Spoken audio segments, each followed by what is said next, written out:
Good morning. Hello.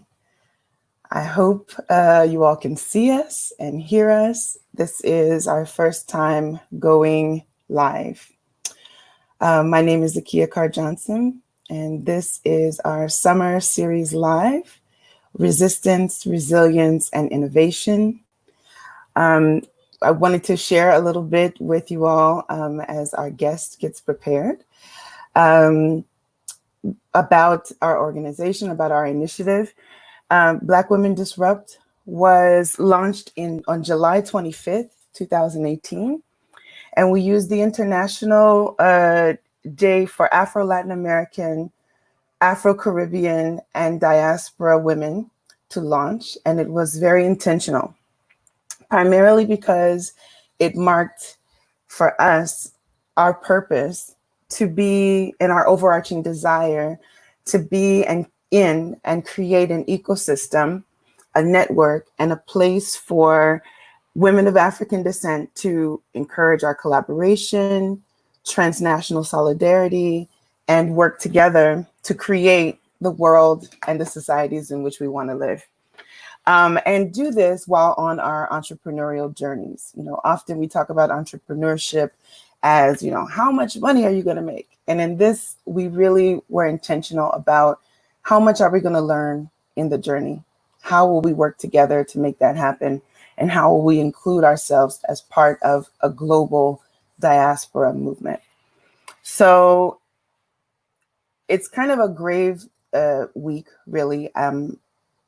It's been very difficult for many of us. This week and the week before, and actually the months before, have been very challenging.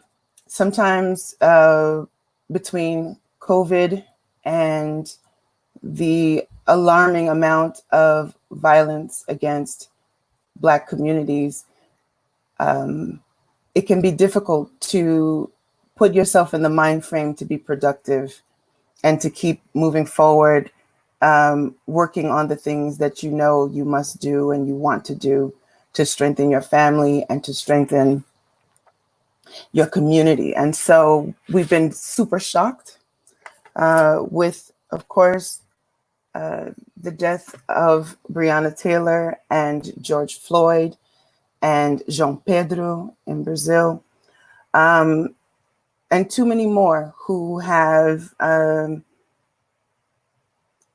succumbed to police violence, and by those that claim that they're protecting us. And so we want to encourage during this time a discussion about how we move through, how we have survived all of this time, and how we continue to grow and thrive, even in some of the most challenging conditions that humanity can face.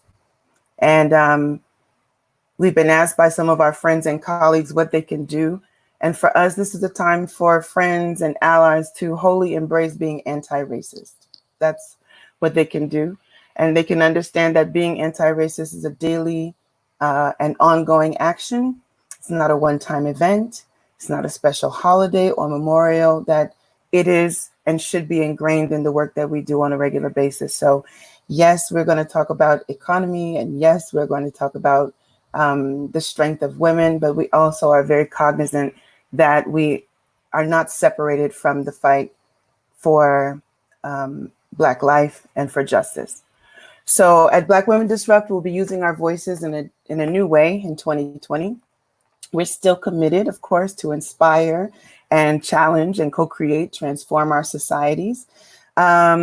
And we'll do that by working with social enterprises and entrepreneurs, Black women in the Americas and around the world. But we'll be curating conversations like this. This is the first in our series. And we want to explore life after a pivot, the brilliance and lessons from sisters doing this work, living in this moment just like us, going through the same things that we are going through, and maybe different things, and sharing with us their perspective. We'll be bringing sisters from South Africa, from Brazil, from Qatar, from Colombia, from the United States, and many more places. Even as we are in the midst of some challenging times, there's so much more we can do and will do to support our families, to strengthen our communities, and transform the societies in which we live. So without further ado, I want to introduce a sister. We're so pleased, so excited to have a Sister Dorah Marema, who has worked, I'm going to invite her into this room. Dorah Marema, who has worked with a wide range of NGOs in different sectors, both rural and urban, since 1997. She has over 20 years of experience working in sustainability, with a broad range of multi-stakeholder partnerships and in participatory initiatives involving communities, international NGOs, local institutions, governments, and others, including small-scale agriculture. And for those of us who are thinking about how do we rebuild, this is going to be a very interesting conversation. I wanted to mention that she currently runs GenderCCSA Southern Africa, Women for Climate Justice. She began that position in 2008. It is an organization which works with women and community-based gender activists and experts from Southern Africa on issues related to climate change. GenderCCSA has enabled investment into rural areas that's developed affordable solutions to energy, water, and food systems, or nexus, for rural poor people. Dora also recently co-founded something called the Green Business College, and I hope she'll share with us more about this initiative. It's a social enterprise based in Johannesburg, dedicated to building entrepreneurship in the green economy, combining green skills with business skills and know-how. And she and I were also part of the second cohort, 2019-2020, of the Atlantic Fellowship on Racial Equity. So we just want to welcome you, Sister Dorah Marema, and thank you so much for being here, for your time. Thank you so much. What a great pleasure. I've been so anxious and so nervous. Of course, this is my first time, but of course, I'm very passionate about Black Woman Disrupt. I just want to beat up myself for not putting on my T-shirt. This called here in South Africa, but yeah, one of my favorite T-shirt in my collection. So proud to be associated with you guys and to be offered this opportunity to be in conversation with everyone. Thank you. So excited to have you here. So often we get to talk to experts and, they go on and on about the many places they've been and the many accolades they have. One thing I love about you, Dora, is your ability to share even the most complicated idea to people in a way that they can completely understand. You have such a way with words and with concepts, and I appreciate that. And I wanted people to get to know a little bit more about you. I wanted them to know a little bit about your journey. So I wanted to ask, when did you know that you were an entrepreneur? Sure, that's a tough one because wow, for a very long time, I never regarded myself as that. Like, I had such a bad, experience of capital, in a way that made me, not to even think of generating any money or any income or any profit. I mean, I was shy to even recently start talking about, what profit, right? For the rest of my journey, I have been working for issues of social justice. I have been working with people on the ground, really working alongside them to ignite the passion that already is inside of them, to remind them of the greatness that they have, and actually never thought of that. So it was only in 2006, 2007, when my colleague and friend, Christina, was invited by a Swiss organization for us, the two of us, because we had a history of working together with Seed Community and Girls Talk, to join a social and a global social entrepreneurship course at the University of Basel. And it was purely because of this idea we had of working or establishing a training center that would empower young, I'm using this word which I hate so much, but really skill young people, or particularly women who didn't really want to go to university, or for some way, for some reason or the other. And when I said for a couple of the classes through the course, I remember I said with one of the professors there in Basel, and we're talking about the nonprofit, and he said to me, "There's nothing called nonprofit." I was like, "Wow, like nothing called nonprofit." I said, "Yes, because you need money for you to run. You call yourself nonprofit, but at the end of the day, you need income for you to be able to start to run what you're running. It doesn't matter that you can't go to the rural areas to mobilize women without money." And that really dawned on me, because that course was to equip us, Christina and myself, to be able to give birth to the Green Business College. And we had never thought of that. And having worked my entire life in nonprofits, so-called, or NGOs, I know how hard it is. And I've always been saying to people, it feels like the whole fundraising exercise and accounting to donors, so it, to me, feels like a little bit like prostitution. Really, I'm sorry I'm using this word, but no, really it feels like that. Yeah. So half the time you're not willing, you don't want to, but you have to, because it's part of the deal. For you to be able to get to do your work, you need to satisfy someone that, and they come with all the rules. Like usually there's no room for you to say, no, I can't do this. And that's when I realized, no, if there is a way for me to be able to generate money and not necessarily go away with huge profits, I can be able to take this. And that's when I learned the term social entrepreneurship, which I believe is a little bit different from, a pure entrepreneur whose main cause and main goal is the bottom line. So for me, with my nonprofit background and a little bit of conscience and guilt, I suppose, not even conscience, guilt. So that term fitted me very well. Yeah. Thank you, because that's real. Like, I think absolutely most of us have been through that, especially when you work in the community and there are things that you're doing and constantly running, and thinking of yourself as an entrepreneur is a very difficult task. It's like you don't want to be that capitalist, but at the same time, you need money. And how do you keep the doors open and keep your autonomy at the same time? So let's switch it up a little bit. What has been your proudest achievement on this journey? And you can decide and define what the journey is, but you tell me what your proudest achievement has been. It's, I really can count so many, and it's very challenging, but I'm going to stick to entrepreneurship. And for me, the proudest journey has been to witness the power of the people once they realize they have it, like when they display it. So through the Green Business College, we get to train mainly women in green skills and business skills, right? So I usually run the business course, which as part of the business course, which takes up to 3 days.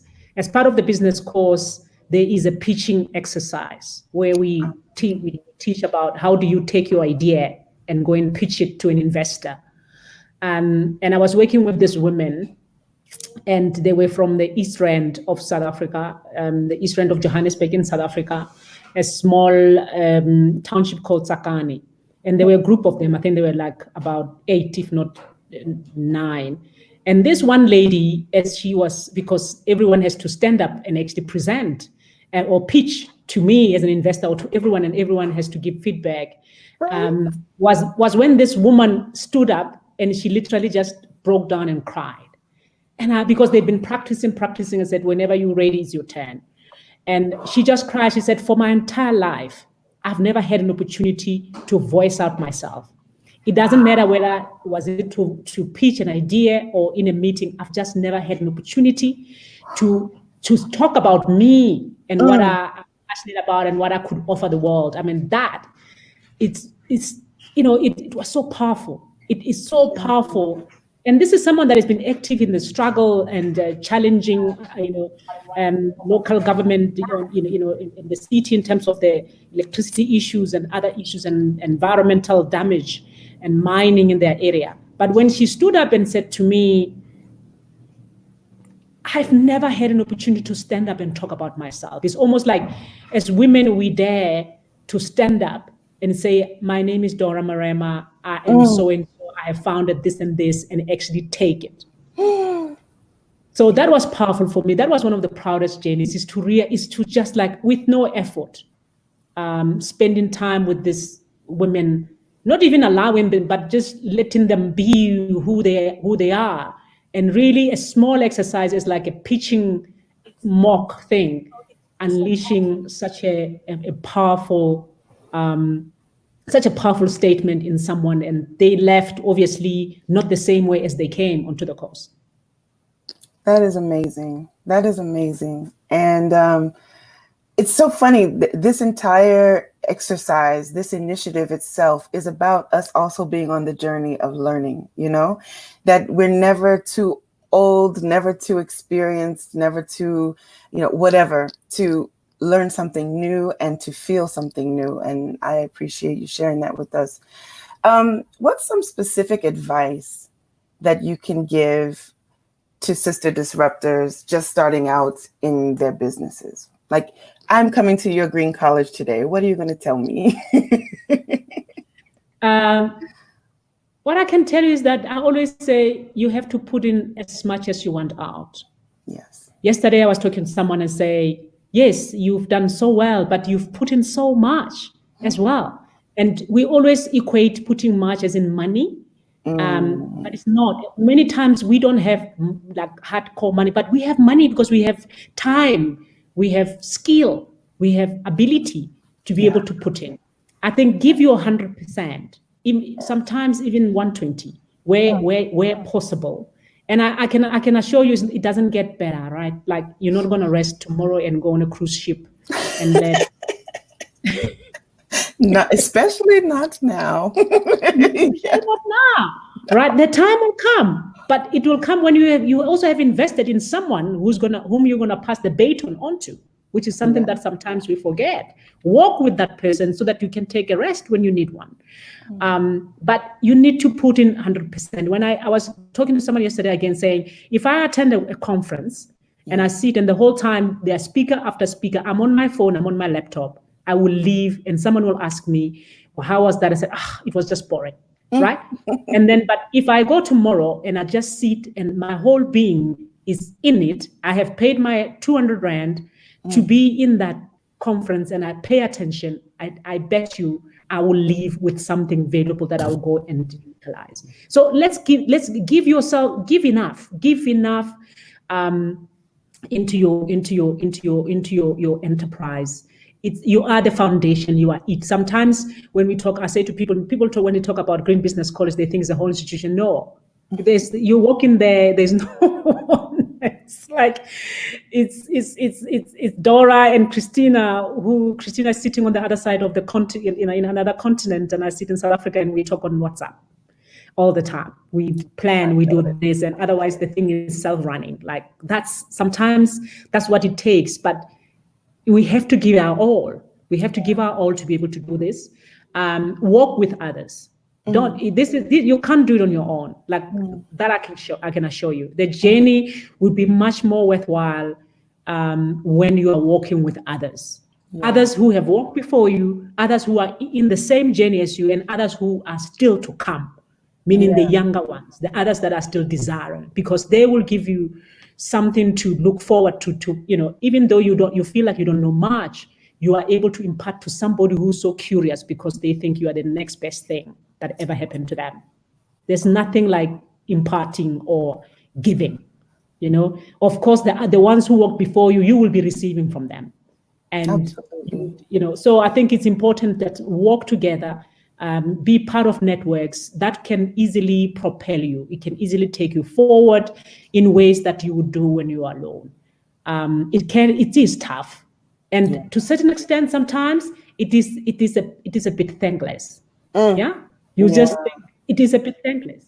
And don't look at that, because there are many millions of people who are thankful for what you're doing. Don't concentrate on the thankless part. It's there, it's part of the journey. Be able to receive feedback, because I think it's important. Take the feedback, the good and the bad, listen to it, don't throw it all out. Spend time, take the good and move with it. Absolutely. I think it's important. We should be able to receive feedback. We should be able to receive positive criticism.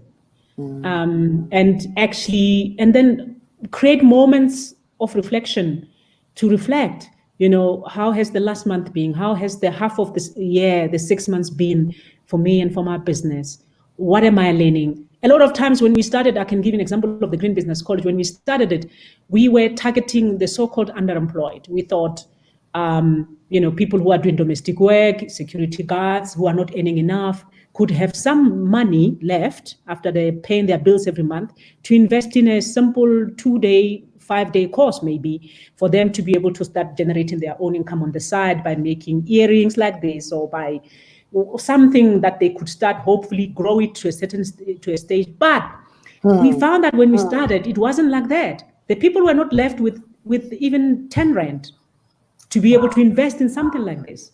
So we just had to be able to, okay, who's got the money to get us going, to start for us to be able to start this social business and be able to pay and to afford. How about dismantling the 5-day course and making it, offering it into 2 days. And you can't be hard, you can't be hard on yourself and stick to what you wrote on paper without much practice. Yeah. So I think reflection helps to be able to go back and say, well, this was the plan. But as we all know it, many times entrepreneurs have to make the way by working on it. And then only then you discover the answers. Tell me about it. Yeah. So I wanted to know, for some reason I'm getting an echo, and I'm going to try to get rid of the echo. Can you hear me now? Yes. Okay. Why is it important to organize with women in mind? We often get this question. Well, why are you doing this Black Women Disrupt just for Black women? There's so many things that we have to work together to do, and just women, and why? And I want to get your take on it. Why is working with and organizing with women in mind important? For me, working with women it's extremely important. And I always give an example of me growing up in South Africa, and South Africa, for example, being one of the most unequal society in the world, and women are the majority of the poor globally, and by design, women are the majority of the poor in this country, I believe globally, right? So there has been a lot of discrimination on the part of women. My mother's generation, they were never given an option to even go to university, not even to school, basic like elementary. They were groomed to be able to be married to someone, period. Their siblings were the ones who were taken to school and be pushed because, they are heirs of families, they need to be able to provide. So to go into any society and ignore this very fact, this fundamental inequality that has been there for many, many years, it would be detrimental on the part of the women in the community and the country and the society at large. We need to be able to be, I'm not shy to say I am pro-women. In the work, even when I talk about gender, yes, I talk about gender as in men and women and the roles and the responsibilities of both genders, but I am pro-women. So I need to be able to mobilize women first, pull them aside with the intention of putting them back into society. That at the end of the day, when they are in a business forum, Zakia won't be nominated to lead or to be the chairperson just because she's the woman and we want to balance gender. No, she will be nominated because she's capable. She's capable, as much as capable as, as the guy sitting next to her. When we look at both of them, we feel like Zakia is our woman. And because she's qualified and she's capable of being able to do this. And she too, because there's something about this affirmative action stuff, right? to be put in a place because you are Black, or in a influential position because you are Black, or because you are a woman, you won't feel adequate, and many people will continue to constructively undermine you, knowing that you are a candidate of affirmative action. You were put in just because you are a token woman or a token Black person in that position.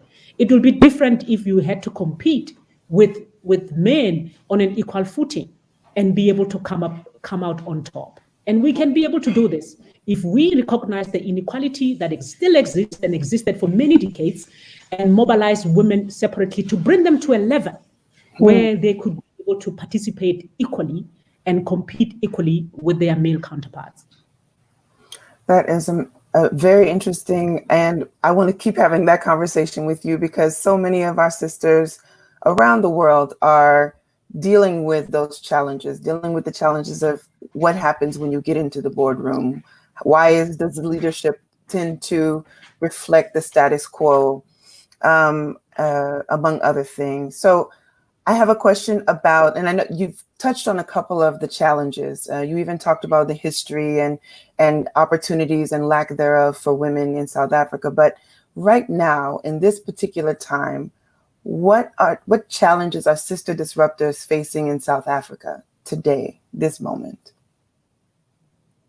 I think one of the serious challenges is the challenge of access to resources.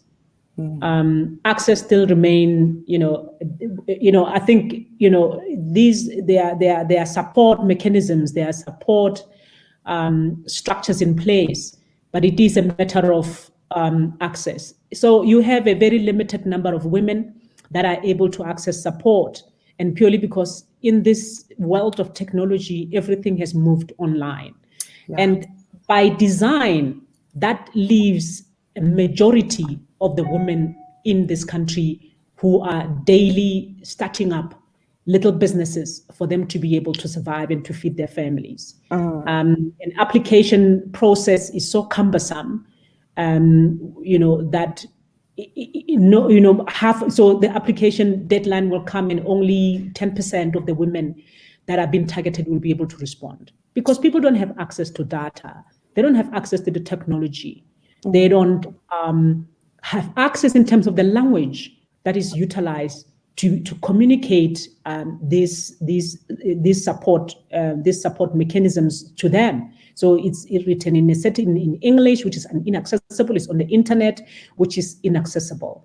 So that is really the one. And the second problem that linked to that, it's lack to scale up. They are not able to scale up enough big projects. So you find that the fundings that are there, they are huge. They require you to put a huge amount. They are like millions, and what you are looking for is still thousands of rands, and you are not able to reach that purely because of lack of access to resources and support and mentorship. You are not able to scale up your business to be able to absorb those millions that are now available. Yeah. So that is the second challenge that is linked to an issue of success. It keeps them small. It keeps them in the back burner. They are not able to to be able to compete and to scale up. When you compare them with their male counterparts, or even with other women in other parts of the country who have access, where data is not a problem and connectivity is not a serious challenge, as well as access to technology. Absolutely. So there is a hidden challenge, or maybe not so hidden, and our next question has to do with that. How have you pivoted or adapted during the COVID-19 pandemic? The whole world is challenged right now. Every community, every city, every country. And I wanted to get your perspective about the community with which you work and how you all are moving forward, or what you're doing right now in this time. What are we doing? Obviously COVID hit all of us unawares, right? Man. Like it just came in and like bam, everything was like, but I always say that in times of great distress or disruptions or monumental challenges like the COVID-19, is time for the creative. So those people who are being called to innovate, to go in and actually find, what is it that can be done to innovate, to come up with some ideas, which is what we did when the COVID-19 started. There are a couple of green and social entrepreneurs that we work with, and now and then I'm on the telephone with them to check how they are, what do they have in stock, how are they going to sell it, how many of that, how can we help? So Christina, my colleague and partner, we were talking on the Green Business School, we were talking to these entrepreneurs at the same time. And the one was a young lady that specializes in producing honey and honey related products. And others are small scale producers, farmers, others are producing jams and sauces. And we're like, oh, what are you doing? I'm stuck with, so firstly, they couldn't move. It was even before the permits, they couldn't move and sell. Wow. So we also couldn't sell the courses, like a whole lot of things couldn't happen. And so what happened is that I remember talking to the one guy, Tim, who's a farmer, and I started saying, maybe you could organize some boxes. I could buy myself maybe 3 and buy for other family members and sell in the neighborhood. And Christina, on the other hand, was also talking to him about, okay, how can we be able to help you guys? What about the soaps, the honey jars and all of these things? And so great minds always think alike. And by the time we spoke, it's like, oh, I've been talking to Tim. I've been talking to Tim as well. I've been talking to, And so we have been looking, mobilizing resources online using Facebook, really, not even crowdfunding, to request our partners and other people to support an initiative which Christina beautifully coined Ubuntu Project, which was on the one hand, we realized that the small producers, the small entrepreneurs have got products that they're stuck with, which obviously their money is tied into that. They are not running huge operations with huge investments already in place, and they are relying on that for them to be able to provide for themselves and their families.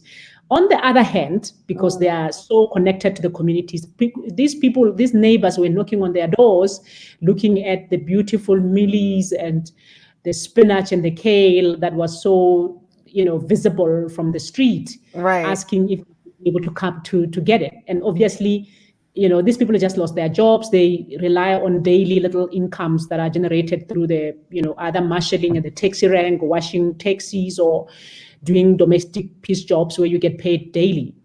And being able to buy the spinach at the gate or buy this on a daily basis. And these are their customers. But they couldn't be able to afford to give these produce to them for free. So we had to come up with a plan to raise the funds and then to procure from them so that they can supply to their communities. They knew them best, and they had an ongoing relationship. So this little project, which was never put on a business model canvas, which was never planned and strategized, really took off in a big way. Everybody came because the one thing that the one farmer said, there will be no use for us to just give this, you guys, you donate money and you buy this from us essentially and give it to the communities without putting any measures for them to grow their own food. So we integrated a serious food security element into it, where we were buying the fresh food boxes, including honey and soap made with beeswax and box comprising of the products that were generated by the entrepreneurs, and then buy that from them and supply to their own communities. And then we added a gardening starter pack that would go with the boxes and get the communities to grow their own food. So this has taken up so good because the produce was top class, right? No GMO, no genetically modified, brilliant organic stuff, even though it's not labeled like that, because organic in this country is super expensive. And so as we are posting on Facebook, asking for resources to assist these communities that have been working together for decades, but can't expect the one to give for free. People in the so-called well-off suburbs of Johannesburg started saying, we too would like to do this. So we had a guy buy 20 boxes for everyone in their street where they grew up in a township. And so it was clear that they too wanted to buy one. So we started making this on sale and then saying, when you buy one box, because it was not something that we had planned, the whole plan was to raise resources for us to make sure that people are now able to produce their own food, but they are also able to eat while they're growing, because it takes up to a month, and to be able to grow your own vegetables. And and we said, when you buy one box, you will donate a growing a gardening starter pack for one family that would benefit from it. And it's taken off in an amazing way. I think we are even running behind supplying these starter packs, because the orders just come in, and the people are doing the promotion. The customers are doing promotion on Instagram, on Twitter. We had to. So some others were saying, I'm a marketing specialist, I'm a customer. So people buy the box, they take pictures of this, and they tag us, and their friends come back and they say, I want for myself. Like, this is just like, now we are developing a website where people can buy online, and we're adding other products. So we talking to all our entrepreneurs to say, what do you have? And we are going to include those as extra items. That some of them are not necessarily food, but they are green, and they are. I think with this spirit of Ubuntu, everybody wants to have a piece of it. Everybody wants to be able to take a picture and say, "Me too, I'm part of the movement." And so it's so exciting. You created something amazing. You created something amazing. I know. It's super crazy. And then 2 weeks ago, I went to visit the communities where these things were distributed, to look at the gardens, the 700 odd gardens that were set up in the beginning, in the first phase of the project. And I walked in these women's homes, and it was so amazing, so humbling. And I said to them, what if you use the seeds, and the seeds you save from your vegetables, to make seedlings that we will buy back? How about that? And should you have excess of anything, you could give us a call and we will buy it back from you. They were so excited. It's like, wow, is that possible? I said, yes, it's entirely possible, because now we've opened up this whole sailing thing that needs to be serviced all the time with seedlings, and we are running short of seedlings. And you are best suited to do this, because you have been learning how to grow, and now you think you are really doing well and you can teach others. But imagine if the whole community, is able to run something like this, and every month you'll sell this much to us. I need you to repeat the name. And for some reason, I'm having this echo. Sorry. No, it's okay. The Ubuntu project. Yes. And just so everyone can hear it, and people will be able to find you on Instagram. And at the end, we want to be able to run your hashtags and your connecting information, so that people can find you, support you, because it's amazing. I mean, I was going to ask you a question about innovation, and I'm like, oh, there it is. We often think that innovation has to be some tech suite with, some amazing digital device. And really, innovation is what we've always done to survive. That's how we survive. It's ingenuity, it's natural, and it's beautiful to see. And I'm so excited for you guys. I'm because I can see this being a part of rebuilding too. It isn't just a response to today. It is planting seeds for tomorrow too, and creating ways that people can help to sustain themselves. Times were hard even before COVID, so this is amazing.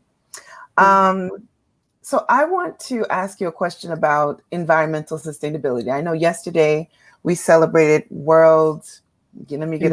Environment Day.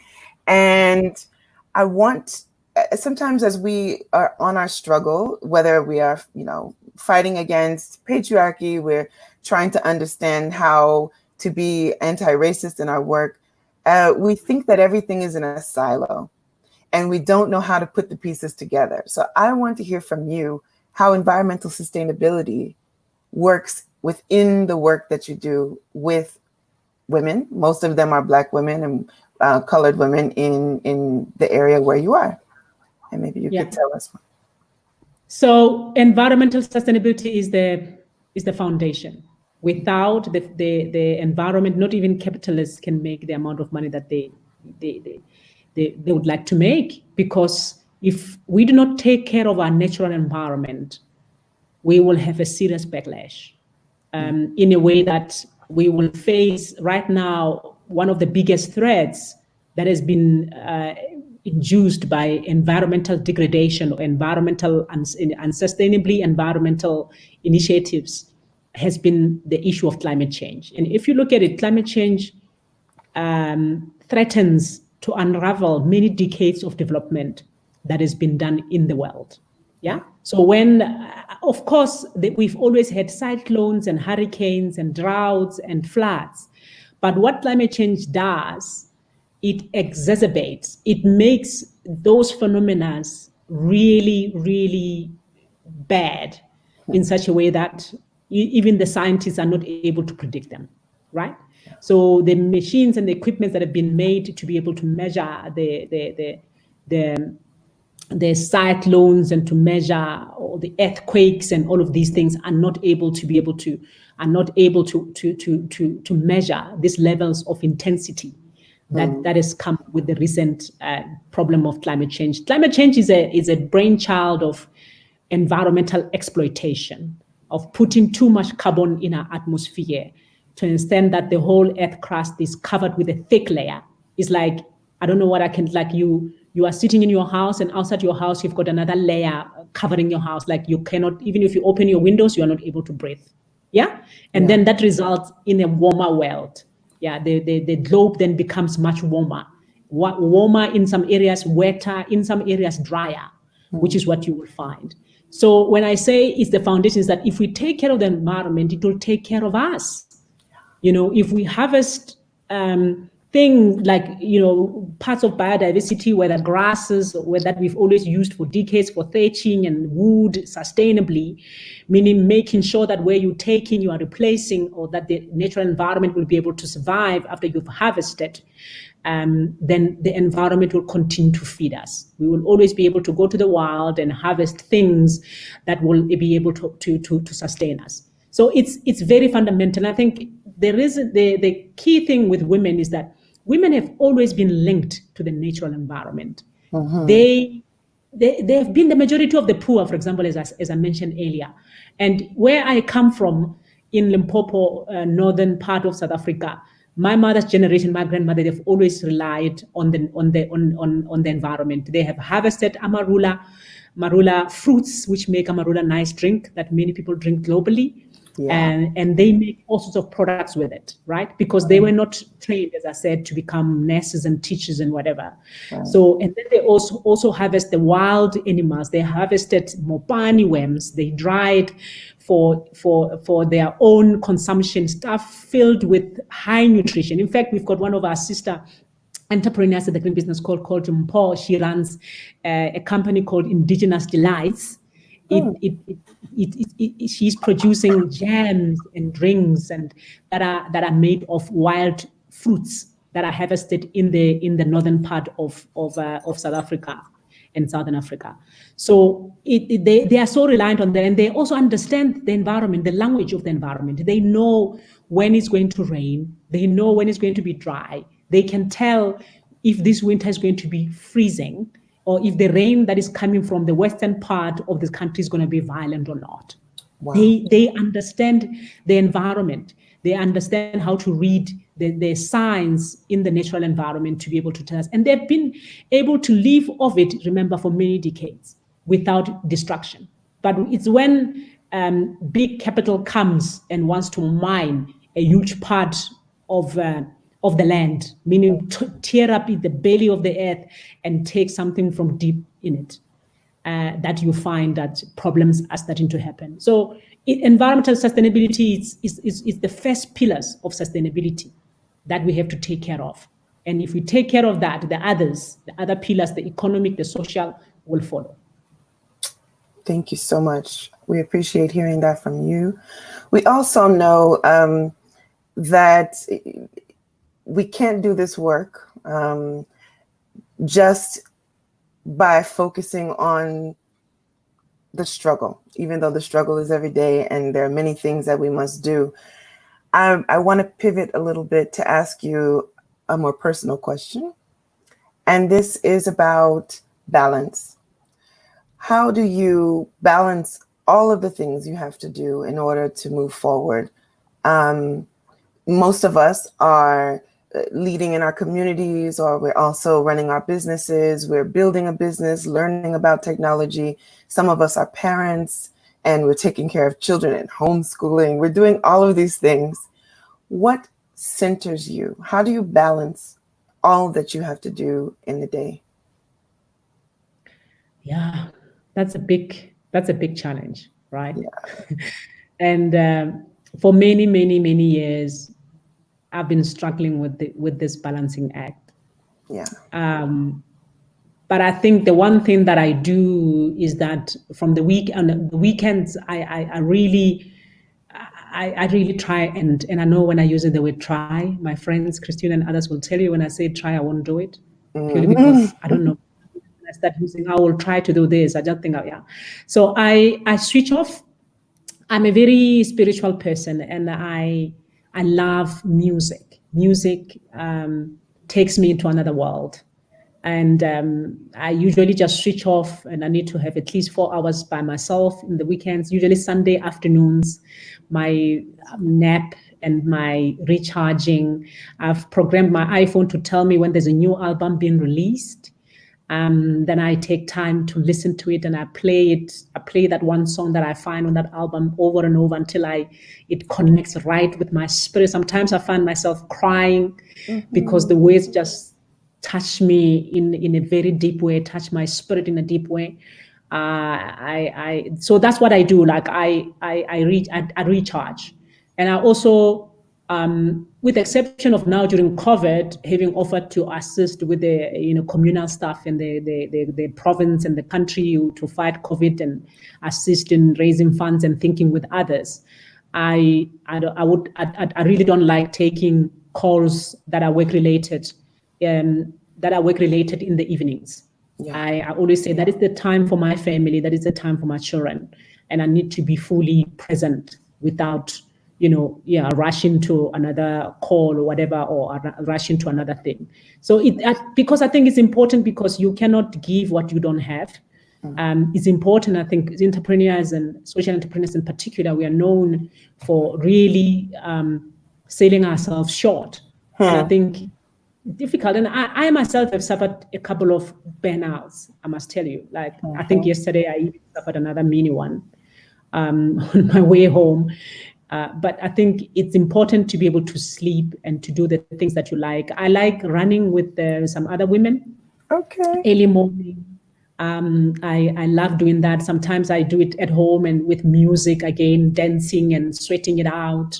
I find that really helps, and I can do it with my family. I can do it with my son while he can be dancing alongside me, and so for me, that's what centers me. But also, I have got people that walk with me who are not in my workplace. People that I go to when I want to fall apart. I just drive and I get there.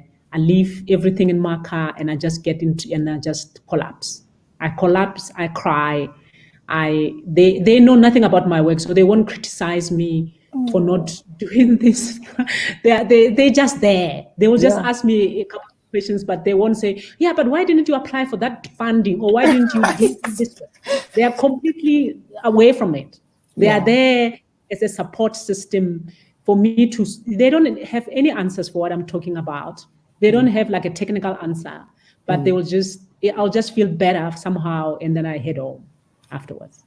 That's beautiful. And they're like a couple of these older women that I love. Oh, and that I think is a part of the magic that we do have, which is that connection.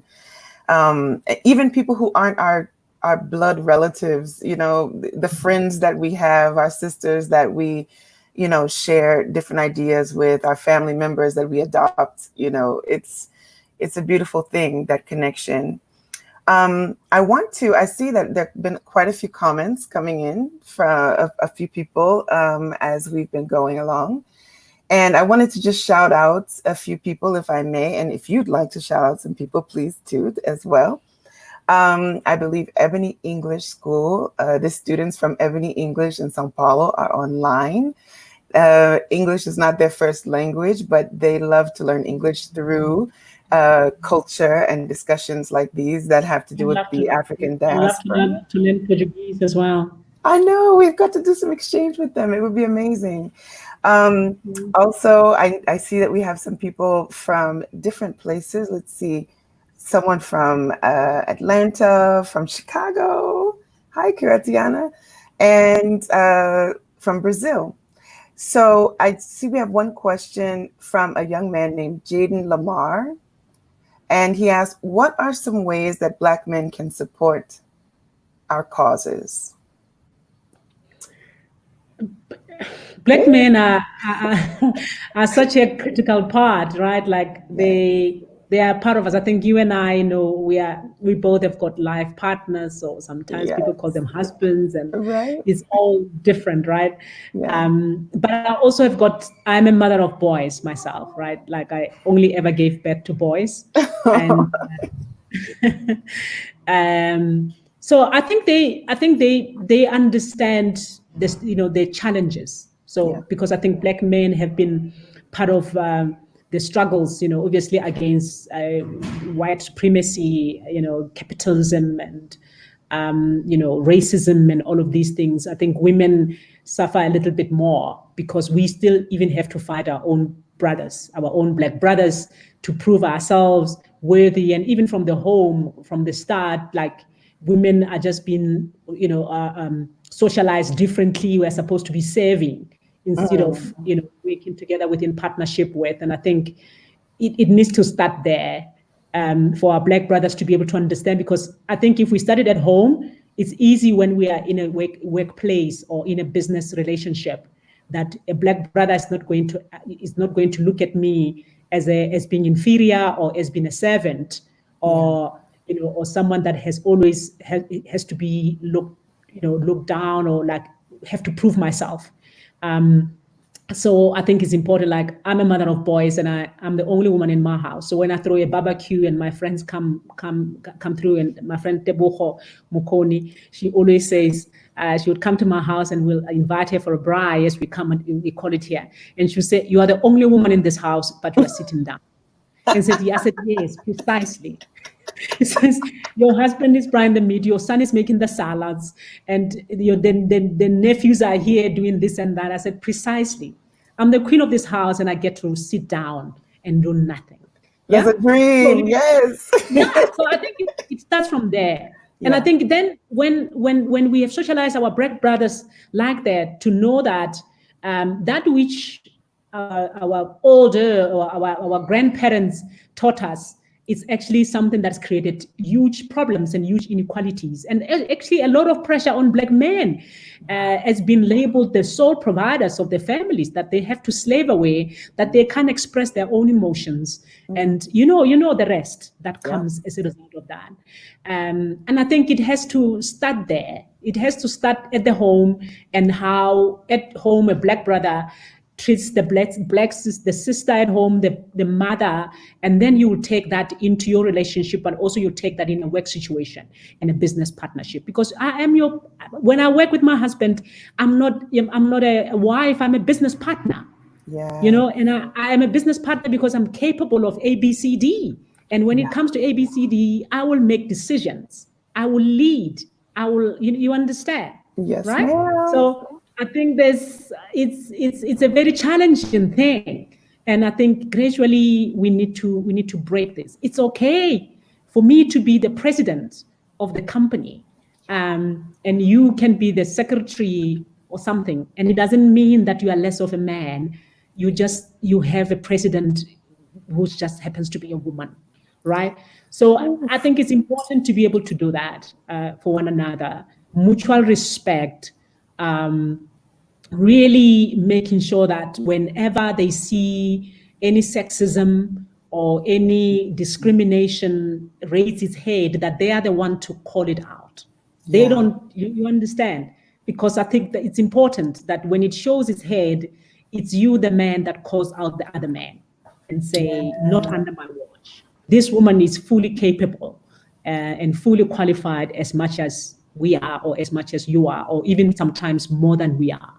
Yeah. I think you brought that home. I got chills, Dora, because I'm like, it is the daily work. And I appreciate the question too. I think we have to keep having these types of discussions because it allows us to develop our understanding and to check in. Sometimes we think we're doing the work. We're like, I'm a progressive guy, I'm supportive, but we have to ask our questions every day, ask these questions to ourselves. What can I be doing more to support? And I appreciate that question. It was a very thoughtful and insightful question.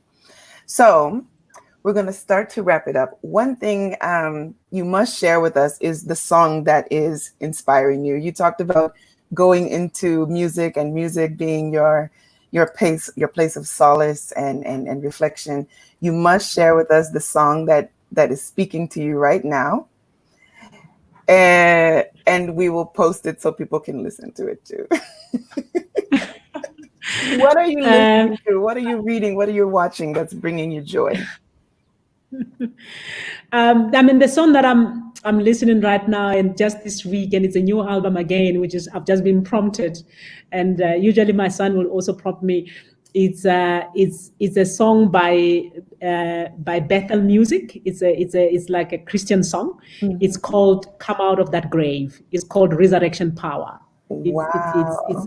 Yes, and I think for me, I find it so fitting with this COVID-19 story. Like many of us are metaphorically in graves, and somehow we feel like 2020 is gone. It's finished. I don't know how I'm going to do this. I don't know how I'm going to resurrect my business. I don't know how I'm going to... So many people are losing their jobs. So many people have been retrenched. I mean, it's tough. Yes. But I think when I listen to this song, it just inspires me in a way that is just amazing. Like, come out of that grave. Like, that's the title, Come Out of That Grave, Resurrection Power. So I play it in my car. I play it on my phone with my just before I sleep, and in the morning sometimes to just encourage myself. Give you that sometimes boost. You're the only person that can encourage you, and that power, I always realize, and the courage, it lies squarely in the inside of you. And when the encouragement comes in the inside of you, it's so powerful that no one can stop it. Unlike when I can say, yeah, Zakia, really, I know it's hard, but you can do it. You're like, yeah. But if I don't believe it, yeah, it's true. Thank you. We have one last question. And do you see how quickly that time flew by? We also have a shout out from Makoma, I believe, in Southern Africa. Absolutely. Hi, my sister and colleague for many years. Another dynamic, another. She's one of the giants I climb on, like many others. Man. I know. Yeah. She said inspirational, so that's wonderful. So our last question is about what we are doing right now in this moment, and that is, we are having an exchange. You are across the Atlantic. You don't live around the corner. You don't live in Atlanta. I'm here in Atlanta. You're there in Johannesburg. And what can we be doing to better connect with the continent of Africa? And the second part of that question is, if you had an opportunity, where would you like to travel? I think initiatives like this are an amazing stepping stone. We must really get rid of this idea of big and huge. Big and huge it will take a long time to be able to manifest. I think we need to build using small steps. And small steps means exactly what we are doing right now, recognizing the fact that, you could be doing this right there in the US with the people who are in the US, but you chose to think, oh my goodness, I've got my sister in South Africa. How about, I include her in this, and then we can take it from there. And then without, much effort, I'm going to be receiving some PPE from the US coming to us, right? So it's like, for me, that's it. Like offering of each other's best, You have something to offer, and we, on the other hand, this side, we have something to offer. It shouldn't be one way. It shouldn't be the diaspora doing something for Africa, or always looking that way. I've been talking to you about that a long time, that there is something that we could do together, with African diaspora around the world, to be able to create the world that we want to live in, the one that we envisage. It's not going to just happen. We need to build it, and it's small steps like this one that are critical. We are so grateful, Dora. We are so grateful for you, for your presence today, for the wisdom that you shared today. It's like I'm with you in one of our conversations we've had over the past year that are really just about this horizontal exchange between sisters who see in one another ourselves. And that is what we are trying to do and what we are attempting to do in this effort. I'm just so thankful.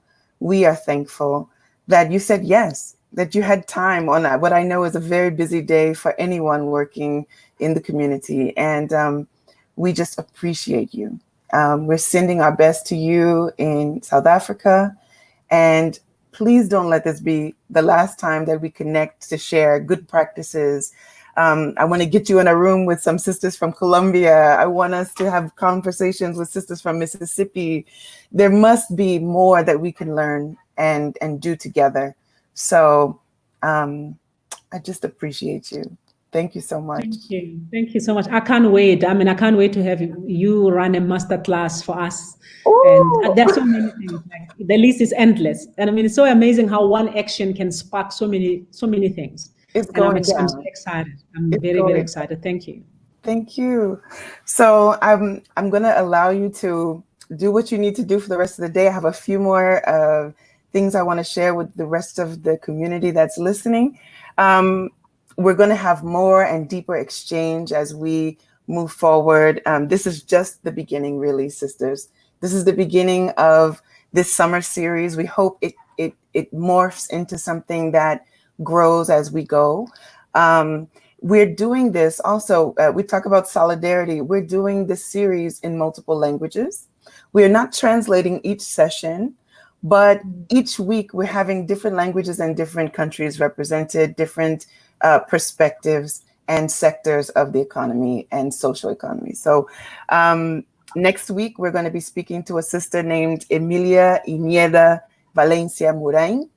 And she's the founder of Amafrocol, which is the Association of Afro-Colombian Women.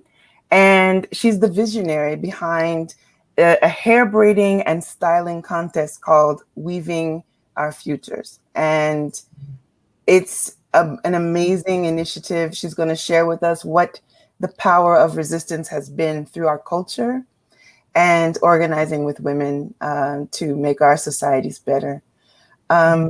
Once again, I'm just so grateful, and we will be posting. Please stay tuned. We have our entire roster of sister disruptors from around the world who are going to join us in June, and then we're going to go into July as well. So you're the first, Dora. Yay, we did it. Thank you so much. What an honor. I'm so grateful. Me too. I'm sending you a huge hug, and soon we'll be able to be together again. Yes. All right. Yes. Take care. Thank you. Okay, bye-bye. All right, everyone. Bye-bye. See you next week.